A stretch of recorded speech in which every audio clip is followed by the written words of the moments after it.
Мекендештер форумунун өткөрүп атканы туура деп ойлойм.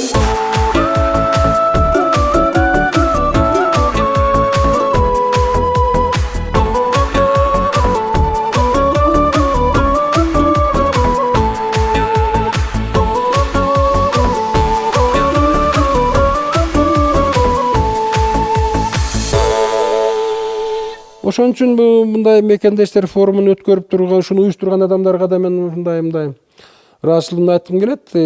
Бул керектүү нерсе. Бул деген өкмөттөн бир тиын сураган жокпуз. Бул деген өкмөттүн бюджетине эшеси жок. Анан Кыргызстанды сагынып келгиси келип жүргөндөргө да өзүнчө бир түрткү келип кетет. Биз мекендешке кайрылып анан атасы менен учурашып кетет, апасын да көрүп кетет дегендей.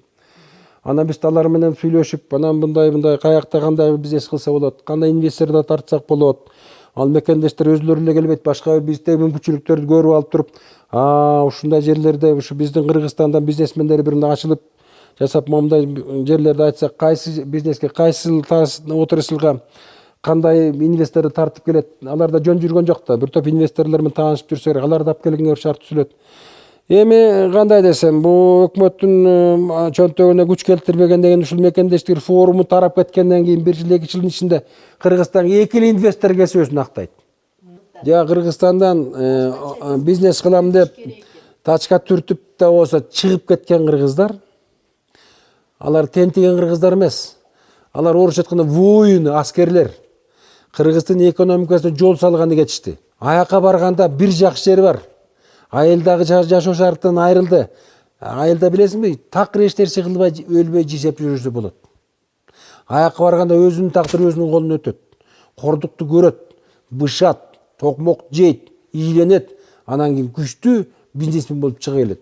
Илгери тачка тартып барып, азыр миллионер болгон кыргыздарды көптөп угуп жүрөм. Көрүп да жүрөм кээ бирөөнү. Мекендештер форумуна ошолор келет. Ошолор өнүп чыккандар. Алар келип анан ошол кеткендер айылдын баарын азыр тиги ошто жаштар жок. Алыскы айылдарда бүт кеткен. Көбү келип атат кайра. Туурабы? Анан негизи кыргыздар кетип калды, элибиз азайып калды деген түшүнүк да туура эмес. Азыр ички миграция, тышкы миграция биз кыргыздарга эле эмес, бүт дүйнө жүзүндө табигый көрүнүшкө айланган нерсе. Мисалы американецтер Францияга барып жашап жүрө берсе, америкалыктар тентип кетти, эч ким айтпайт. Мына туп-туура ушул бир маселени ошол эле мен айткан көрүнүк туризмди кантип өстүрүшсө болот. Мен жасагам мисалы үчүн, мындай мүмкүнчүлүк бар. Жазып бересиздер, блогер болосуздарбы бизге, колумнист? Мен компьютерин жаса албайм, мен уулума жаздырам, катыштырам, өзүм да катышам. Ух ты, здорово. Анан сөзсүз эле бул эмес, көп маселени ушинтип эле чогулуп отурбай эле жыл бою чечишип, анан баягы чечип бир топ маселени чечип алгандан кийин көрүшүп коюп турсак, тамак ичип, кичине кучакташып коюп турсак жакшы болот, чынбы? Туугандар жолуккандай. Жакшы идея кылып атыпсыңар.